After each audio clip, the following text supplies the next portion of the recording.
mutu nyonso même chef de l'État a proposé les lois de la constitution T to modifier la constitution T parce qu'on a état de siège na état d'urgence peut-être rappeler article 220 alinéa D et je vais rappeler que l'article 219 et ici toute modification de la constitution na état de siège na état d'urgence ou état de guerre ba pekisi yango.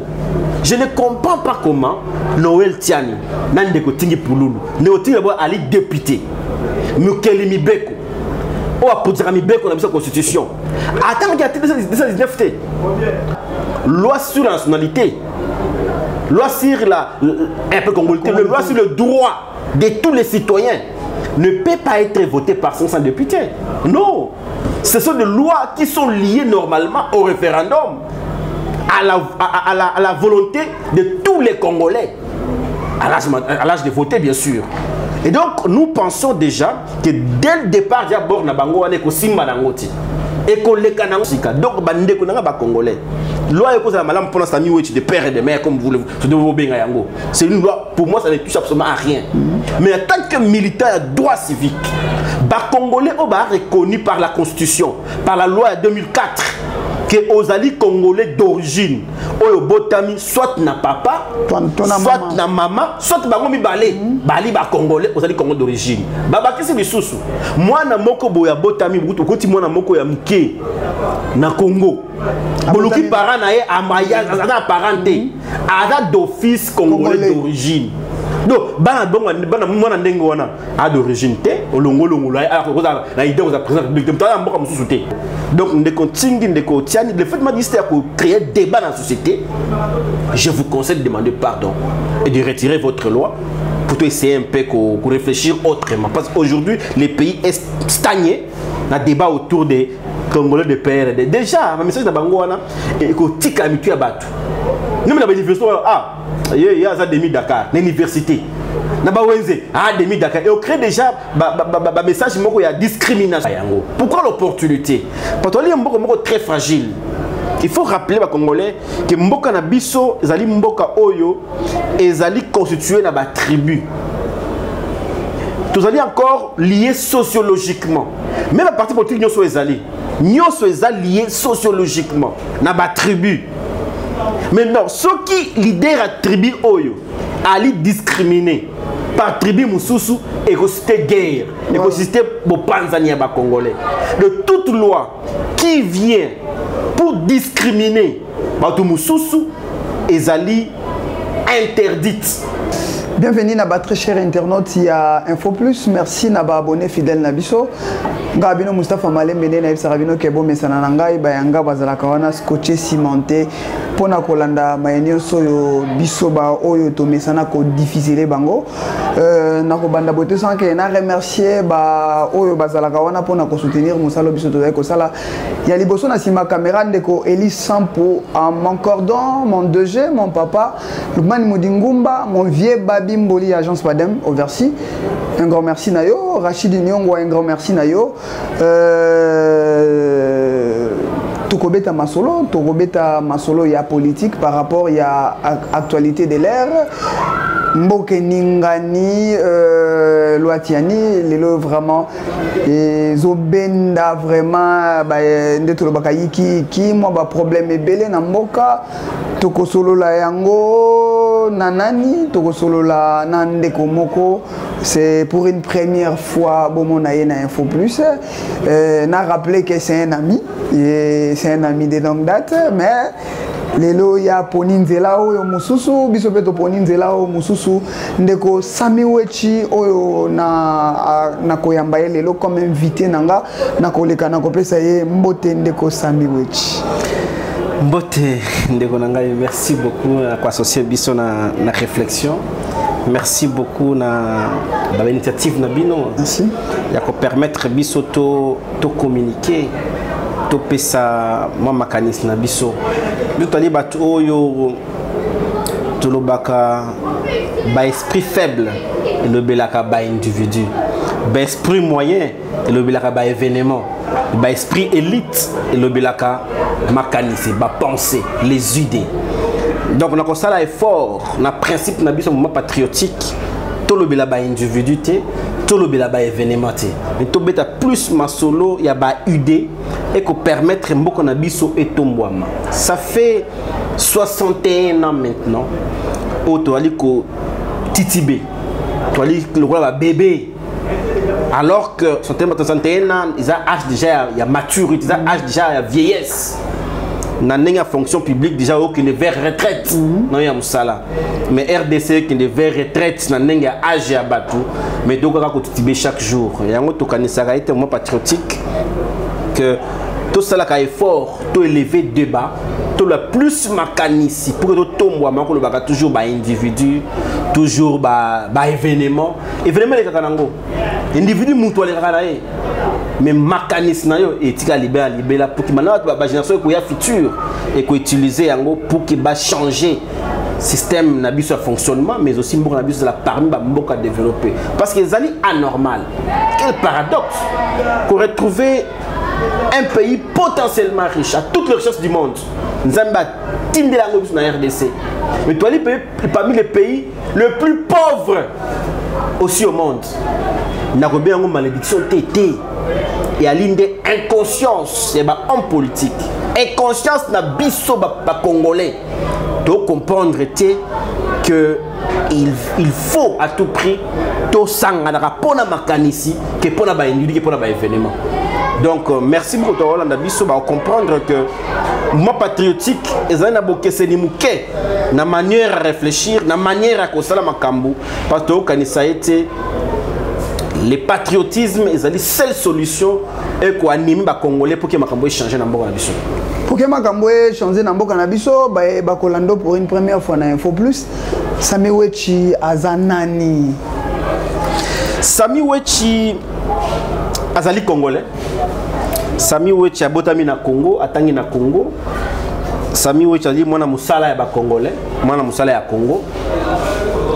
Sami Wechi ali coordonnateur actuellement ya mouvement patriotique. Nali pe entrepreneur.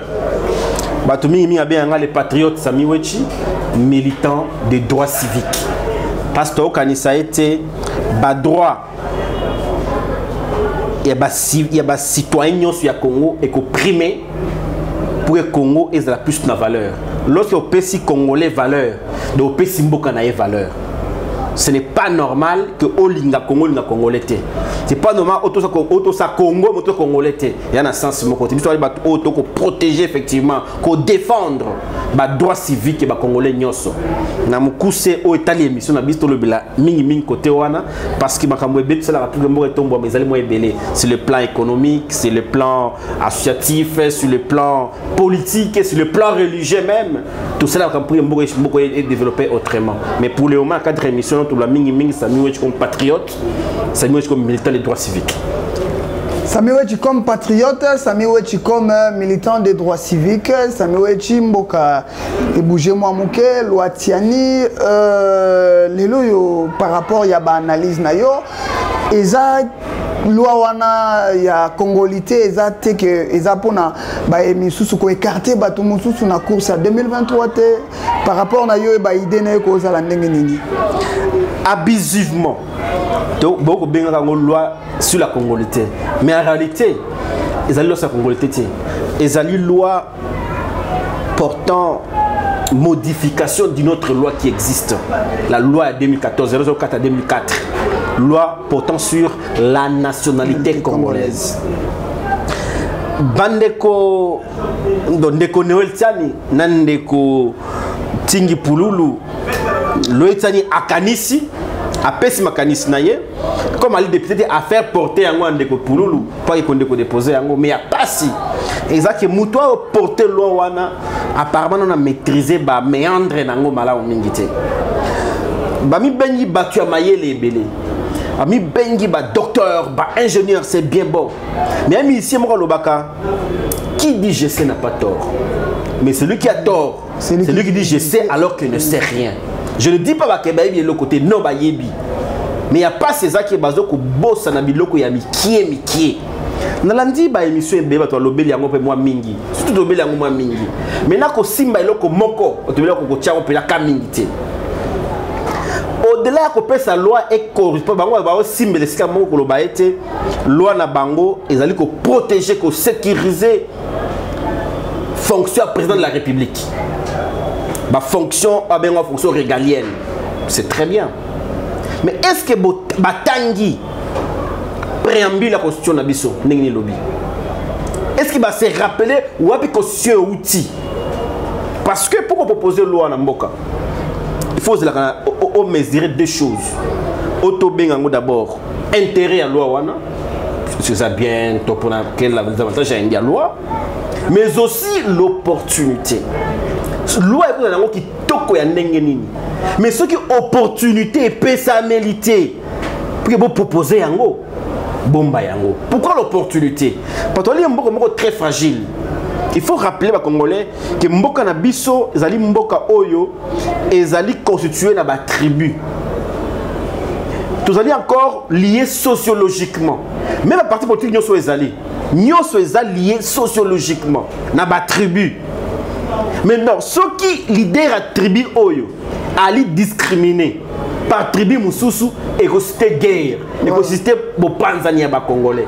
De toute loi qui vient pour discriminer Batu Moussoussou, ezali interdite dans l'article 220 de la Constitution. Il faut se rappeler qu'article 220, ezali article moko verrouillé. Et elle est interdite dans l'article 13 de la Constitution. Oyo et lobby pour jamais diminuer la liberté, l'avantage ya batu. Na bi na militant droit civique. Donc ça c'est ko protéger l'avantage ya batu. Yami balé loi na bango oyeko ya ko déverrouiller article 10 de la Constitution et protéger effectivement la nationalité congolaise. On a un problème mingi article ozoya ko longola qualité ya ki congolais d'origine ya bato. Comment expliquer na mboka lokola RDC? Mboka ozali sociologiquement lié. Mboka ozali ba groupe ethnique ebelé. Yo oloba que ya ali Congolais demi Dakar, ya ali Congolais 100%, ya ali Congolais boy. Il y a déjà germe, il y a division. Il y a déjà germe, il y a Bokabouani. Alors que Jambo est dit très fragile. Bobo, c'est le côté. Binemi à Congo, Badongolo Misu à Congo. Bao côté la radio style lo. Bao ko luka, bako simbela wapi pour ba prendre Congo na biso. Tout le monde c'est la plan wanate. Plan ezali, il y a ko diviser RDC. Il y a ko balkaniser le thème français RDC. Ce qui est à chaque fois na facilité na sentiment sans pour autant qu'on réfléchir le fond, la réalité na kacha to mususu. To comme le kola ba Soudan lobby pour protéger intérêt national, pour protéger unité nationale, pour protéger kimia, pour protéger cohabitation. Nous devons quelle que soit beauté à loi. Il faut tenir compte de l'opportunité, il faut tenir compte de la paix, il faut tenir compte du développement de notre nation.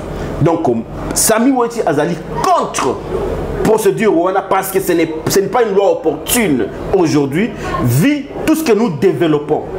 Et je vais rappeler que l'article 219 et qu'ici, toute modification de la Constitution n'a état de siège, n'a état d'urgence ou état de guerre.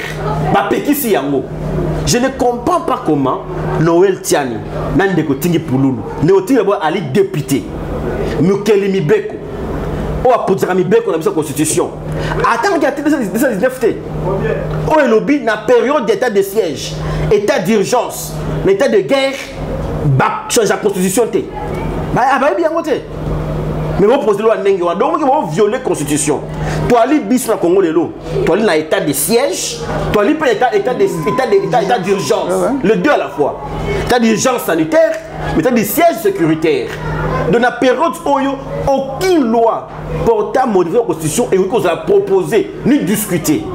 Et au-delà de tout ça, loi sur la nationalité, loi sur la loi sur le droit de tous les citoyens ne peut pas être voté par 500 députés. Non, ce sont des lois qui sont liées normalement au référendum. à la volonté de tous les Congolais, à l'âge de voter bien sûr. Et donc nous pensons déjà que dès le départ, d'abord, il y a une distraction, il y a une embrouillement, il y a une division inutile, il y a un message, il y a haine. Il y a germe, il y a division dans les Congolais, il y a malam. Donc ndeko pulu ndeko tiani, c'est vrai. Et là on a mis le cause à la kitoko mingi. Pour la patriote, bien pour la patriote, mais opportunité de malamute. Comme beaucoup de gens déjà dans le terrain, bossenga pardon na ba Congolais. Parce que et l'eau contre la population les lots, on a battu baza pro yango, ba contre yango. L'eau de comment la guerre civilement on va gérer yango parce que nous le ba leader d'opinion. Ba leader d'opinion. Tout ce qu'ils vont dire ndamba ko ndimela bango. Tout muso ko ko boya bango. Parce que confrontation entre deux camps. Elle est pas si mingi. Biso ba amour exagéré à Congo. To senga bino bo tiana si. Bolong la plan na bino na bo senga pardon population. Que bolimbisi parce qu'on a oublié l'opportunité. Excusez Ndeko Sami, Ndeko Tingi Poulou la lobby qu'il y a déjà plus de 250 et quelques députés qui ont signé déjà loi tant yozo senga que senga pardon déjà loi il y a d'autres donc plusieurs députés déjà signé yango et les kandenge nini par rapport il y a ba signé wana. Non, ça nous le bango awate. Elle dit tire la constitution. Et qu'on jamais qu'on a décidé dans le Parlement. Notamment l'article Jaraboye. Jamais dans le Parlement. Il va être décidé par la population, par référendum, par la voix populaire. Pas par Bango, comme 500 députés. Non, pas du tout. Donc déjà, article, même s'il va adopter Yango, ça dépassera par le Parlement, ça va passer par le référendum. Nous sommes pour il y a course à 2023. Moi, je n'ai rien à voir avec les individus, rien à voir des événements. Rien à voir avec les événements. Moi, je vois les idées. Est-ce qu'il y a une idée où il y a une pour les Congolais? Pour le moment, ils ont dit malamouté parce qu'ils ont divisé les Congolais dans un pays fragile comme le Congo. Le plan Machiavelli, le plan et vous allez exécuter. Donc comme c'est une loi inopportune, nous espérons que la moindre des choses, c'est retirer la loi, pardon, le cas opportun, on viendra pour tout réfléchir sur Yango. Pour le moment, on réfléchit encore, budget, matama mouké, ce sont des lois qu'il fallait proposer, des mesures pour inciter au développement. Mais la loi pour diviser les Congolais, sincèrement, en tant que militant de droit civique, d'abord, que je ne peux pas accepter, réduire la liberté à Batou. Et en tant que patriote, je ne peux pas tolérer une loi qui a créé un germe de conflits, il y a diviser le Congo. Moi, je sais qu'il n'y a pas de Congo. Le Congo n'est pas un pays d'occasion, ni d'Europe, ni des Nations Unies, ou des États-Unis si vous voulez bien. Donc, on ne peut pas faire du copier-coller en tout et pour tout. Copier les bonnes choses. Ce qui nous divise, c'est écartant dans la musique. Donc, on est Congolais. Loi est la malade pour l'instant de père et de mère comme vous voulez. C'est une loi, pour moi, ça ne touche absolument à rien. Mais en tant que militaire droit civique, les Congolais sont reconnus par la Constitution, par la loi de 2004. Que aux alliés congolais d'origine, au botami, soit na papa, soit na maman, soit bangomi balé, bali ba congolais, aux alliés congolais d'origine. Baba qu'est-ce que c'est moi na moko boya botami, butu koti moi na moko ya mke na Congo. Boluki parent na ye amaya, azana parenté, ada d'office congolais d'origine. Donc, bana mwana ndenge wana a d'origine te, olongo la alors que na idée aux président public, mtana mboka mususu te. Yemboka na ye abima na Congo. Azala munele, azala ndundu, abima na Congo. Oyo mtu ndenge wana a rêvé jamais kozala nini président de la République. A rêvé za généralité. A rêvé za président de nationalité. Musa de a rêvé na viso ngasa mboka na ye. Mtoza papa na ye azam, papa na ye azali congolais. Maman na ye azali français. Azali burundais, azali belge, et ainsi de suite. Bon, il qui a bundi. Abotami na Congo, même pas na Congo, mais pas déclaré comme congolais. Alors ça dit que ça na vie naé, alors jamais que ça général na boka na biso. Mamadou Ndala, pas azali siko azan ko lela makas. Muta bundeli mboko Mamadou Ndala baza combien? Olobi muta ndengwa na ki vivant na ebongo, yo ko ça général na boka na biso.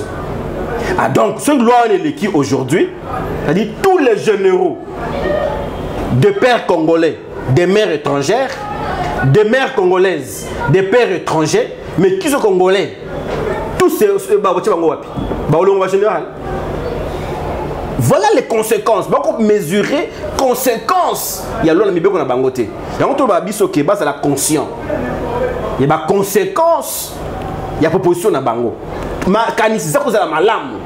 Mais l'opportunité, le dégât où loi est comme même na mboka na biso.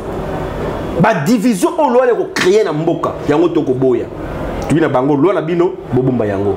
Et tout ça qui Congo comme stable. Proposez loi première tête, voter yango. C'est une loi patriotique. Il faut saluer. Bien que patriotique, mais il y a germe et un conflit. Le risque, effectivement, c'est d'avoir des conflits à l'interne. On ne doit pas se diviser. Il y a une solution. Donc, le fait de créer un débat dans la société, je vous conseille de demander pardon et de retirer votre loi pour essayer un peu de réfléchir autrement. Parce qu'aujourd'hui, les pays est stagné dans le débat autour des Congolais de PRD. Déjà, ma message de Bangoana est que tu as habitué à battre. Nous, avons l'université, il y a demi Dakar, l'université. Nous avons demi Dakar. Et on crée déjà un message où il y a discrimination. Et ça crée des frustrations, ça crée des divisions. Tu vas être victime, il y a des gens. Ndeko Sami Chitozo Chitene par rapport à Loatiani, par rapport à la conclusion na yo, ba yonyo so ba Hollande biso na info plus, okoyiko lobanini na dossier wana. Na mukuse na ko seng na ba congolais. Nous sommes dans biso sikoyo, batang ba banda ko tanga ya liboso, ba comprendre que loi on est opportunité. L'opportunité loi wana, c'est une loi non opportune. Ba banda liboso ko tanga article d'abord préambule la constitution. Ba comprendre to utiwa pourquoi to créer constitution wana. Batanga préambule de batanga article 10 de la constitution. Au loi Tiani est proposé contrairement à yango.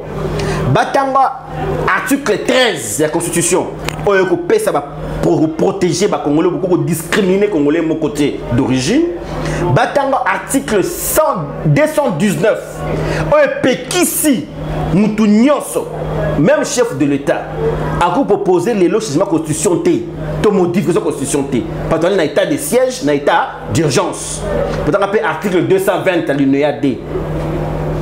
C'est un article nyoso qui permet que les nyoso à comprendre d'abord que sur le binini et par rapport à la loi Batsani à tirer conclusion. Mais ngana mukusa bina bango Noël Tiani. Na mutu amemi loi na parlement tingi pululu bali batu ya mayele. Mais biloko ya mike musubo tenir compte nango. Pebo senga pardon la population c'est pour créer débat de société moko difficile à gérer. Bozo ye babilo bozo bota na sima nango te ba conflit au créer entre la population parce que li mboka moko zali assis sur les liens sociologiques, les liens tribaux. So ba créer division moko mitu ya batu et cause la pasi mingi honorer même Mobutu Lobaki Zaïrois dans la gauche dans une histoire de Zaïrois tu peux perdre ma valeur wana cause la fière d'être Zaïrois du sud Zaïra du nord on t'a accueilli ba Congo babi ah ya des pères ya zali demi Dakar na ba Congo OK nganet ngai sami wechi na botami na Goma papa na ngai azali mutu Maniema maman na ngai azali mutu Kasai moi c'est na ngai mutu Congo central. Moi, je suis wapi. Donc, je suis Congo Mobimba. On a fier, on est patriote. Je suis Congo Mobimba. Si on a dans l'Est, dans le centre, dans l'Ouest, moi, je suis wapi. Donc, ils ont créé un conflit entre les Malam Mingiti. Les Congolais ont une constitution, ils ont une loi na bango. L'autre, ils Malam Mingi. Mais l'opportunité, c'est qu'ils ont écarté pour un moment de réfléchir à autre chose. L'opportunité, c'est qu'ils ont écarté pour réfléchir à autre chose. Ndeko Sami na malobana yo na landaki place moko to réfléchir comment augmenter le budget ya mboka, par rapport à dossier à budget Premier ministre a tweeté que Azo se réjouir par rapport à 1,5 milliard au FMI Azo déficit Mboka Nabiso. Est-ce que Premier ministre a koki ko sepela na ba nyongo pona ko tambusa mboka tope pona ko bongisa netolo ba social ya population congolaise? C'est pas la question à Mingi parce que question a déjà une grande partie à réponse. Na niveau ya Congo 2 345 410 km² avec une population estimée à plus de 100 millions. Je pense que Zali Sony, elle moi Sony, le Congo, vous allez le pays le plus riche potentiellement, Badev Sabiso 1,5 milliard. Elle y passe, elle y paye Sony. Vous avez sur la tête que de 2007 à 2011, dans la Premier ministre Mouzito Paragi a période après Mbuta Gizenga, pour qu'on se rappelle que Tosera qui bat ceinture, Poto Longwa na PTT, les pays PPTT, les pays pauvres très endettés. Tosera qui bat ceinture na Mbokoyo, To Longwa est à Pouana. Est-ce qu'on l'élo? Est-ce qu'on peut se réjouir encore? Il y a Kozonga. Par rapport à il y a pays ndenge komeli. Je ne refuse pas que Nyongo ça m'a bêté. Mais Nyongo il y a combien? Pour quelle fin? 1,5 milliard va résoudre quoi? Endurable dans RDC. Endurable dans RDC. Ce que l'autre nous avons besoin de 10 milliards de dollars. Tu appelles des fonds. Tu ouvrir ma société dans la minière. Nous devons investir dans la mine avec des facilités fiscales, des facilités douanières, des facilités dans le domaine de Moussoussou. Tu as 10 milliards. Tu as pété nyoso. Pour que tu défends 1,5 milliard. Tu réfléchir un peu plus que ça. Ouvrir notre douane. Le Congolais qui vivent à l'étranger, bazar après à quoi tinda biloko ben la Congo. La Congo c'est une entreprise na Congo, ba ki makani no yebi. Taxe na impôt. Douane. Ngala loba nango na loba pour je fisc de formation. Trop d'impôts sur l'impôt. Si vous tiens pour ma casse, vous doit frauder pour qui na impôt, qui mi impôt. Bon ouvrir douane na biso. Douane les akami donne les sous. C'est pas normal que Osomba Mutuka na poto na 2000 euros et comme na Congo 10 000 euros. C'est un sens té. Bo fongo là, bo diminuer taxe makasi, biloko e quota ebelé sans douane. Mais eux comme même avec douane ebelé et nous équilibrons le marché. Lorsque le marché est inondé, le prix baisse automatiquement. Si nous voulons des investissements, il y a sûr, il y a solide.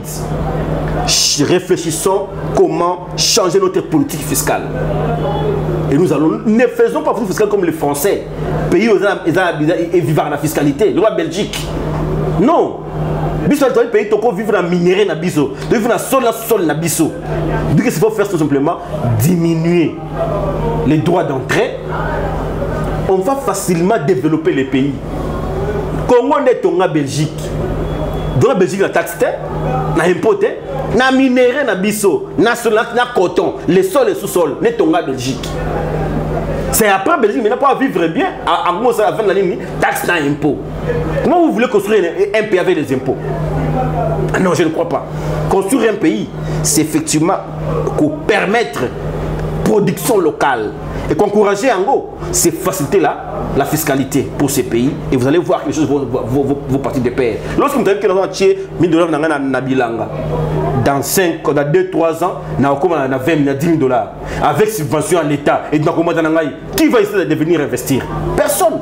Nous avons que nous avons tué 1000 dollars dans l'État, dans Bilanga. Lobi nango, impôt au quoi il n'a pas perdre. Ah, nous avons vous faites peur d'avoir une fiscalité très agressive, une fiscalité qui fait peur aux opérateurs économiques. Les têtus viennent persister. Il faut débeller, parce qu'il faut vivre. Mais ils ont faire peur d'un parti économique sérieux. D'où la meilleure des façons de faire, c'est de diminuer la fiscalité. Au lieu de diminuer la fiscalité, ouvrir,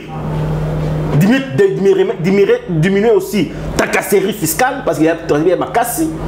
On va ouvrir facilement l'opportunité aux partenaires économiques et sont eux qui vont faire développer la nation. Donc, Sami Wechi tozo chité déjà ba osala biso sine ngonga. Mais la question nanga suka tango lobi makambo taxe na impôt. Les lois au Congo, Congolais pour vivre, ce qui touche en moyenne, nous avons 2,5 $ le jour. Mais bah, imposer biso troisième onde de troisième vague ya Covid, bah, imposer biso pe le sous deuxième vague ya ram. Par rapport à l'ikambo ya ram ndeko Sami Wechi akolo banini posa activiste et ya droit civique.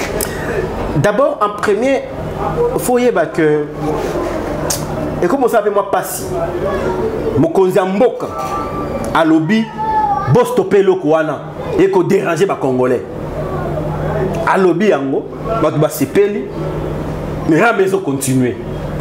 Même dans le chef, bah auto ça yango sous-souté. Elle y passe mingi. Ram. Et aller escroquerie dans la population. Comment expliquer que la téléphone a connu au Katanga Mbongo chaque jour en désordre. Oh, tu sécuriser bino, ce téléphone est bungi, tu bon le téléphone à Congo, tu bon le téléphone, tu bon le téléphone, tu vas payer en pété.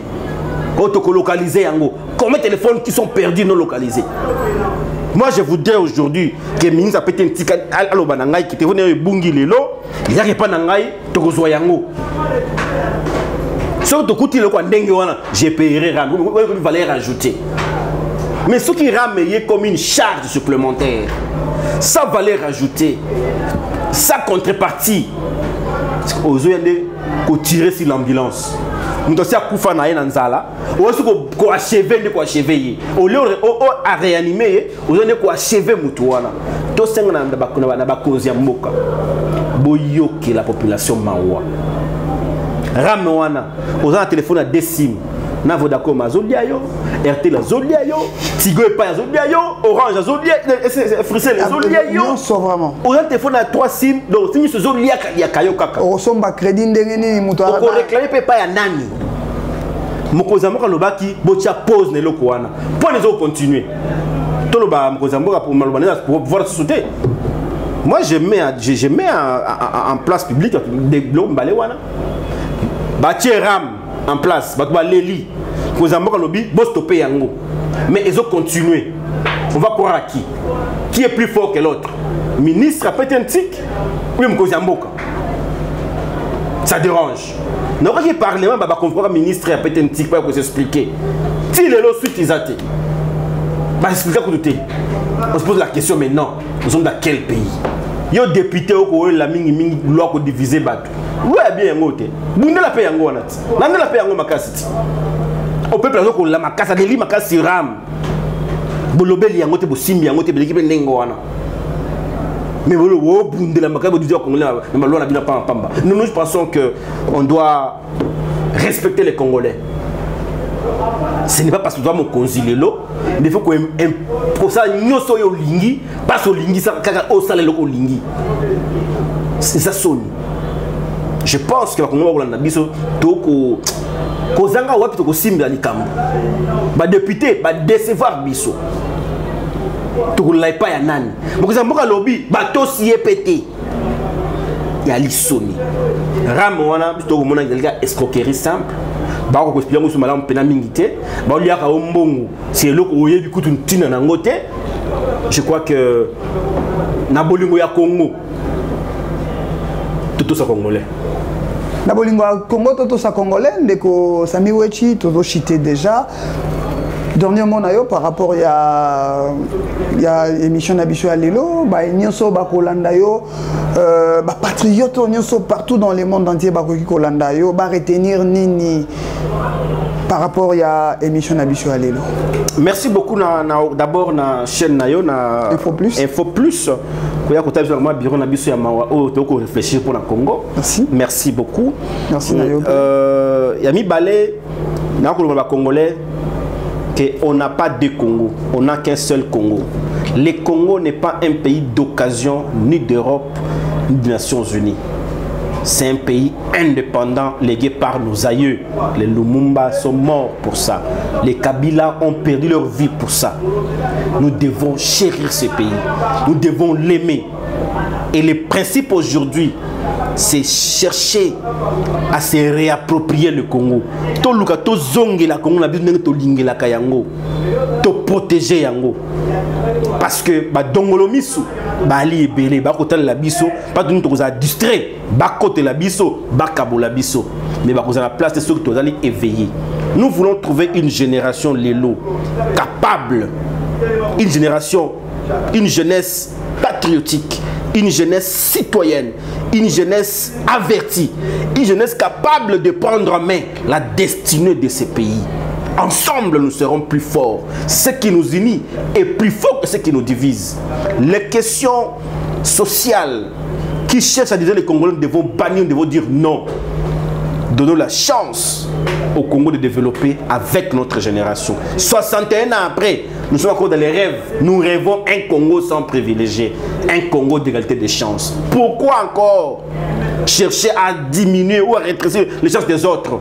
Ça n'a pas de sens. Merci, je sais que vous êtes conscient de ce qui nous attend demain. Je sais que tu es conscient. Dans ma cambouignon, ce que les biso, mais tobo sanati.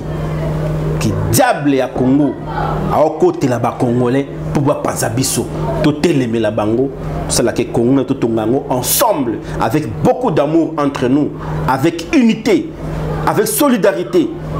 Toko rendre mon abisso un pays toko rêver libanda kobo sanate Brazzaville et bengana ba congolais, Angola et bengana ba congolais, Rwanda et boma ba congolais, Uganda kolobate, Belgique boza poto baboma ko ba bengana congolais kuna sans papier ba bengana bango partout dans le monde.